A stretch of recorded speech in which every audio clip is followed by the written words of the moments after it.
Bit खायला आवडत नाही. मग आज आपण बीटापासून असा भन्नाट हलवा बनवणार आहोत की पाहिल्यावर कोणीही ओळखू शकणार नाही की हा बीटाचा आहे.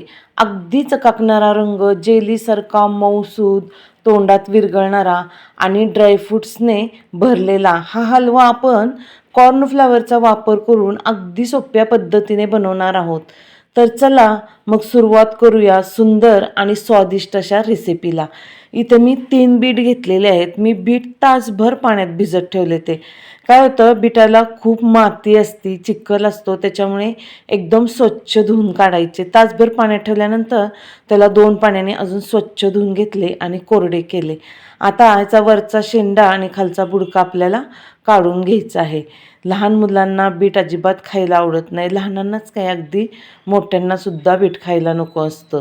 त्याच्यामुळे आपण कोणत्या ना कोणत्या प्रकारे असे बीट खाल्लेच पाहिजे, कारण ते खूप हेल्दी आहे, पौष्टिक आहे.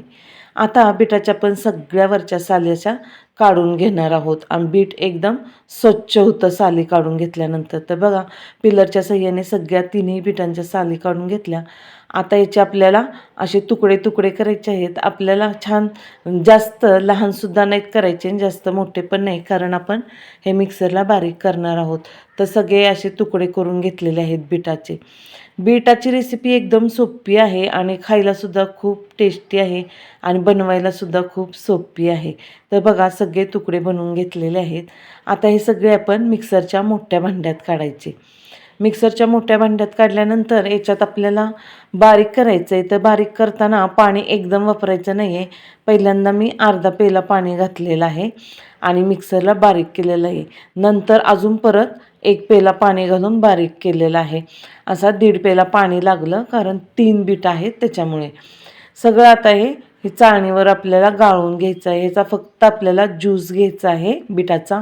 चोथा सगळं आपल्याला साईडला काढून टाकायचं आहे.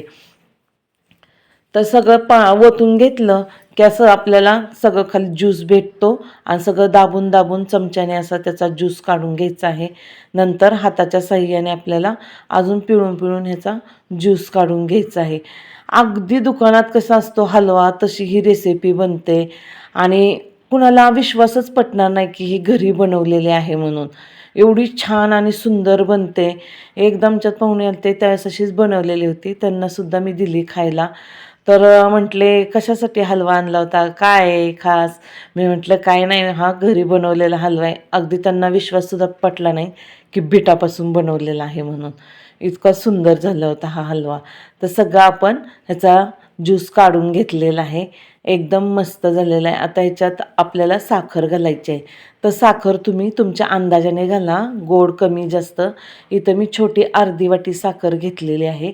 साखर सगळी ह्याच्यात घालून घ्यायची. त्याच्यानंतर कॉर्नफ्लॉवर घेतलेला आहे. त्याच्यापेक्षा थोड्याशा छोट्या वाटीने पोह्याचे आपले 10-12 चमचे कॉर्नफ्लॉवर घेतलेलं आहे. हे सगळं आता विस्करने आपल्याला व्यवस्थित हलवून घ्यायचं आहे, जेणेकरून याच्यात गुठळी वगैरे राहणार नाही आणि साखरसुद्धा विघरून जाईल. एकसारखं हलवून घेतलं की लगेच साखरसुद्धा विघरली जाते. आपल्या चॅनलला अशा बऱ्याच अशा रेसिपी आहेत, नवनवीन अगदी सोप्या पद्धतीने बनवलेल्या आहेत. तुम्ही कधी आपल्या चॅनलला भेट द्या आणि रेसिपी पहा. एकदम सुंदर सुंदर आहेत आणि सगळ्या अगदी घरच्या साहित्यात बनवलेल्या आहेत. खूप हेल्दी आणि टेस्टी पण आहेत. तर नक्की तुम्ही आपल्या चॅनलला पहा रेसिपी सगळ्या. आता दुसऱ्या ह्या डबल लेयरच्या गाळणीने मी गाळून घेतलेला आहे. थोडाफार याच्यात चोथा उरतो ना, तो सुद्धा आपल्याला सगळा काढून घ्यायचा आहे. असं पलट्याच्या सहाय्याने मी दाबून दाबून घेतलेलं आहे. आता गॅसवर ठेवलं की गॅसची फ्लेम आपल्याला मीडियम ठेवायची आहे आणि एकसारखं आपल्याला हलवत राहायचं आहे, म्हणजे खाली कढईला लागणार नाही आणि गुठळ्यासुद्धा होणार नाहीत. ही रेसिपी सोपी आहे बनवायला, अगदी थोड्या टायमात होते बघा. आणि तुम्हाला महत्त्वाची गोष्ट सांगते, ही रेसिपी तुम्ही बिलकुल स्किप करून पाहू नका, कारण छोटीच आहे आणि खूप हेल्दी आहे आणि टेस्टी पण आहे. त्याच्यामुळे पूर्ण पहा तुम्ही रेसिपी. आता हे बघा, दाटपणा आलेला आहे. एकसारखं हलवत राहायचं. कडेच्या साईडनं जे लागलेलं असतं ना, ते सुद्धा व्यवस्थित काढून घ्यायचं आहे आपल्याला. ह्याला दाटसरपणा आला की आता आपल्याला ते हलवून घेतलं की इकडे एका ताटाला तूप लावायचं आहे. तूप नसेल तेल लावलं तरीसुद्धा चालेल. आणि ताटाला लावताना ताट असं खोलगटच घ्यायचं आहे आपल्याला. कडेच्या साह्याने सुद्धा व्यवस्थित लावून घ्यायचं, म्हणजे कडेला पण चिकटणार नाही. अगदी अलगद आपला हलवा तयार झाला की निघेल. त्याच्यावर सफेद तीळ पहिल्यांदा थोडेसे असे पसरून घ्यायचे आहेत आणि नंतर ड्रायफ्रूटचे असे उभे काप केलेले आहेत ते सुद्धा याच्यावर पसरून घ्यायचे. इथं मी काजू आणि बदाम घातलेले आहेत उभे काप करून. तुमच्याकडे अजून पिस्ता वगैरे असला घातला तरीसुद्धा चालेल. सगळं त्याच्यावर आपण आता व्यवस्थित पसरून घेतलेलं आहे. तोपर्यंत इकडं सगळं हलवत राहायचं आहे व्यवस्थित. बघा दाटसरपणा आलेला आहे आणि एकदम जास्तसुद्धा घट्ट होऊन देऊ नका, नाहीतर त्याच्यात गुठळ्या तयार झाल्या की मग आपला हलवा व्यवस्थित बनणार नाही आहे. ह्याला दाटसरपणा येईपर्यंत आपण हलवत राहिलेलं आहे. एकदम घट्ट पण असं होऊन द्यायचं नाही आपल्याला.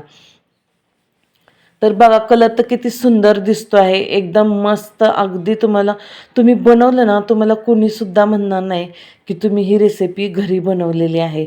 अगदी आपल्याला स्वीट होममध्ये मिळते ना तशी ही रेसिपी होते, एकदम मस्त परफेक्ट. आता ह्याच्यात आपण ड्रायफ्रूटचे उभे उभे काप केलेले आहेत ना ते सुद्धा घालून घ्यायचे आहेत आणि परत हलवत राहायचं आहे. हलवताना एक गोष्ट महत्त्वाची लक्षात ठेवा, आपल्याला एकसारखं हलवत राहायचं आहे, म्हणजे खाली कढईला पण लागणार नाही आहे आणि साईडला पण चिकटलेलं असतं ते लगेच वरचेवर काढून घ्यायचं. याच्यात आता तूप घालायचं आहे. मी तूप 2 चमचे घातलेलं आहे, त्याच्यामुळे छान असा चकाकीपणा येतो. बघा तूप घातल्यानंतर किती मस्त चमक आली का नाही. तूप नसेल तुम्ही तेल घातलं तरीसुद्धा चालेल, काही हरकत नाही. आणि सगळं कढईला सुद्धा लागून द्यायचं नाही आहे. हलवत हलवत आपल्याला मिक्स करायचं आहे. तूप घातल्यामुळे एकदम असा मऊसरपणा येतो त्याच्यात आणि अगदी तोंडात टाकताच ना लगेच विरघळतं, अशी ही रेसिपी बनते. आता तूप घातल्यानंतर हलवून घेतलं पण थोडा वेळ आणि गरम गरम असताना पटकन ताटात ओतून घ्यायचं आहे. तुम्ही थंड वगैरे अजिबात गॅसवर होऊन देऊ नका. गॅस बंद केला की पटकन ताटात ओतून घ्यायचं आहे आणि हे चमच्याने लगेचच पसरून घ्यायचं आहे. बिलकुल चिटकत वगैरे काही नाही आणि थंड व्हायला ठेवून द्यायचं. ह्याच्यावर ड्रायफ्रूट असे पसरून घ्यायचे आहेत. आपण काप केले होते तेच, नाही घातले तरीसुद्धा काही हरकत नाही, आपण आतमध्ये घातलेलेच आहेत. आणि थंड झालं 1 तासानंतर की दुसऱ्या ताटात आपल्याला पलटी करून घ्यायचं आहे. अगदी अलगद लगेच निघतं, काही त्याला जास्त थपटायला वगैरे लागत नाही, चिटकत सुद्धा नाही. तरी इथं मी पिझ्झा कटर घेतलेला आहे, मी त्याच्यानेच कट करत आहे. तुमच्याकडे पिझ्झा कटर नसेल चाकूने केलं तरीसुद्धा काही हरकत नाही. आणि तुम्हाला हवा तो आकार द्या, गोल, चौकोनी, त्रिकोणी, एकदम सुंदर दिसतो. कारण आपली ही रेसिपीच खूप सुंदर आहे आणि हेल्दी आणि टेस्टी पण आहे, बनवायला पण सोपी आहे आणि एकदम बघा किती मस्त मऊ, तोंडात टाकताच विरघळणारी आणि एकदम अशी सॉफ्ट झालेली आहे. तर रेसिपी सोपी आहे, बनवायला टेस्टी आहे, खायला हेल्दी आहे. तुम्हीसुद्धा बनवा आणि माझ्या चॅनलला लाईक आणि सबस्क्राईब करायला विसरू नका. तुम्ही ही रेसिपी बनवल्यास तुम्हाला कोणीसुद्धा म्हणणार नाही की तुम्ही घरी बनवलेली आहे.